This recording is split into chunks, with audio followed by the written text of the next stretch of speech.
This is the plaintiff, R.J. Mendez. She says she and the defendant went to Las Vegas to celebrate her birthday, and she laid all the expenses out on her credit card, and the defendant won't pay her back.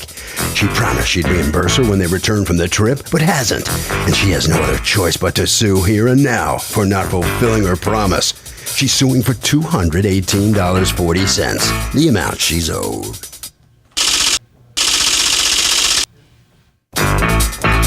This is the defendant, Karen Talbert. She says the plaintiff invited her to go on the trip at the last minute after her first choice backed out.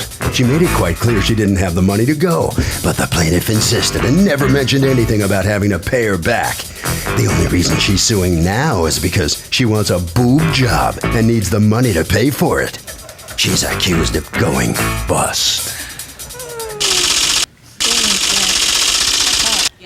All parties, please raise your right hand. And welcome back to the People's Court. Next case on the docket, the plaintiff says she and the defendant went to Vegas to celebrate her birthday, but the defendant won't pay her back. The defendant says she was second choice, and as far as she's concerned, it was a free ride. It's the case of Las Vegas. Thank you, Douglas. Okay, R.J. Mendez? Yes. You are suing Karen Talbert for $218.40. You say she still owes you from a trip to Vegas you took together. Tell me what's going on. Yes. Me and Karen met in 2007 when we worked for the cable company, and we became friends really quickly and had a lot of good times. When my birthday was coming up in March of 2009, around Christmas, I had told her that I wanted to go to Vegas, and she was like, cool, yeah, that sounds good. We can do that. I want to go. So I started looking at different packages online and that sort of thing. And in February, I found a really good package for like $6 and change for the both of us, which covered the hotel and the trip, like the airline ticket. So I told her about it, and she's like, yeah, go ahead and get it. So I went ahead and got it. Now you're from Tampa, St. Pete? Yes. Okay, and you were flying, so the $600 was going to cover hotel airfare to get you to Vegas for how many days? Like 3 days for both of us. It was for both of you? It was a package. Oh my gosh, they're almost paying you to go. Yeah, basically. Seriously? That's for both of you was $600? Yeah, that's why I jumped on the tickets. It was like Okay. $636 for both of our airfares and hotel room. Wow. Okay. So go ahead. So I booked the tickets February 23rd, I believe. After I booked the tickets, like a week later, she told me that she didn't really have the money. She had some bad news. She didn't think she can go. And I was like, well, you have to go because these tickets are non-refundable and they're not exchangeable. So That's why you shouldn't put somebody else's tickets on your credit card. well, it had to be done as one transaction. And Then they're standing there handing you the money when you do it. But anyway, go ahead. That was initially the idea. So when I approached her about getting the money back is when she told me that. So she said that she'll try and work some stuff out. So I was like, okay. So I told her that she didn't have to give me the money right then and there, but she can give it to me before we left. So when she came to my house that day that we were leaving, her brother dropped her off and my mom took us to the airport. She gave me $100 and said she'd give me the remainder of the money when we got paid. That never happened. She said she had to catch up on some bills. She didn't have any extra money, rada. So she was going through a lot of rough times with really personal situations that came up. So I was, I laid low on it and I didn't really bring it up for a while. But then her boyfriend had totally crashed her car. She didn't have a car, and that was like in October of last year. So I referred her to this dealership that I bought my car from that I know could take care of her and also have a lot of good cars on the low. So she went and she got a car from them in January. I'm thinking she about to buy like a 2002 Cavalier or something like that. She bought like a 09 Impala. She bought a car that was like over $10,000. So I know she had to put a lot of money down or some money down to get it. So, okay, I didn't say anything about it. Then I approached her about my money again, like in April. And that's when she told me, well, when I bought the car, they sent you a $100 referral check. So I thought that was pretty much a wash when they sent you the referral check. So Really? I was like, first off, it wasn't $100 that you owed me. You owe me $200. And secondly, I've referred other people to this dealership and gotten a referral check. Sometimes I did, sometimes I didn't. I wasn't really holding out on it. So Okay. at that point, I pretty much realized that she didn't have any intentions of paying me my money back. Now, after the trip and until this moment, were you guys hanging out together and stuff? Not like how we used to, but yeah, kind of. So would you say this money got in between you as friends? I was trying not to let it, but apparently it did. Okay, let me hear your side, Ms. Talbert. Okay, the situation is, yes, I did meet her in 2007. We clicked as friends. She was a person that I really thought was like my sister to me. Like, she was really a person that I was close to. So an incident occurred before we even went on this trip where I was like, I actually had to like be there for her, and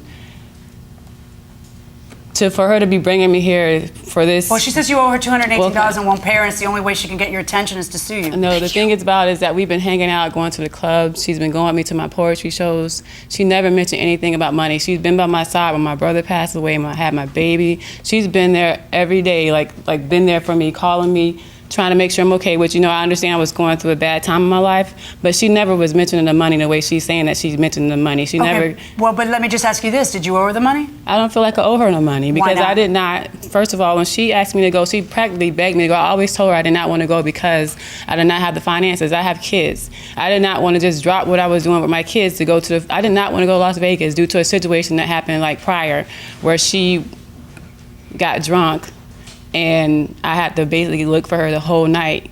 And I did not want to go with her because of that situation. Okay, when I don't want to do something, I just don't do it. That's true, but the way I am, she actually just basically kept asking me, well, just go, just go. I'm like, I don't want to go. So at that time, I had met a guy who was older, and he had money, and she's like, well, won't you just be with him and get the money so he can pay for the trip? I'm like, no, I'm not going to do that. I really don't want to go to the trip. So I don't have the money. I told her that consistently, like on a regular basis, I don't have the money. She planned everything. She did the hotel room. She did everything. I didn't know nothing about it until she gave me an itinerary at the airport. So. But what are you doing at the airport if you're not going? So would you sue a really good friend over $218? No, I mean, getting your money back is a matter of principle, but ruining a friendship over it, no. Yeah, but the friend's not paying you back, so they can't like you that much. Well, if you still want to salvage the relationship, it's a really good friend, I wouldn't do it. Oh, you just looked like a sucker to me when I saw you in the first place, going inside the courtroom. Why is it you don't have to pay your share? Because it wasn't really a loan. She didn't put cash in my hand. She didn't say, she just told me to pay when I can or pay what I can. It's been how long since the trip? That was 2009. 2009. I'm in 2011, and you bought a $10,000 car? Well, it was when is over when you $10,000. can? Actually, when is when you can pay $218? You're willing to just let a friendship go over $218? No, it's not me willing to let the friendship No, go. I think it is. No, I'm sorry. I think it is, because if you owe the money, it is. And I'm not really hearing anything convincing from you about you not owing the money. But if somebody talking you into going on a trip doesn't magically mean you don't have to pay your half. I understand that, but if I owed someone so much money or $200, I would not be hanging out with them, going to poetry shows. Oh, so it's her fault. It's her fault for trying to not let it get in the way.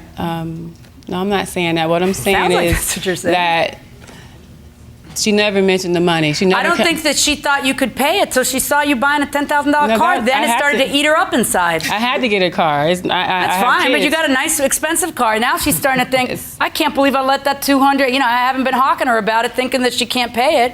And then, now she'd like her money. But she never mentioned the money throughout these. And actually, the trip was in 2008. I'm sorry. Okay, does the fact that she doesn't stalk you for it make it so that you didn't owe it? Is that what you're saying? I'm not saying that. I just thought that our friendship was not to the point where $200 was going to come between it. And she never mentioned it on the regular. She never hounded me for the money. What role do you think you have in allowing $200 to come between you?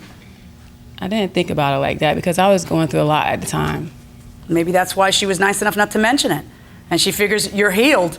If you're able to buy a $10,000 car, you're able to pay $218.40. And I agree with her. Verdict for the plaintiff, $218.40. Wow. Appreciate it.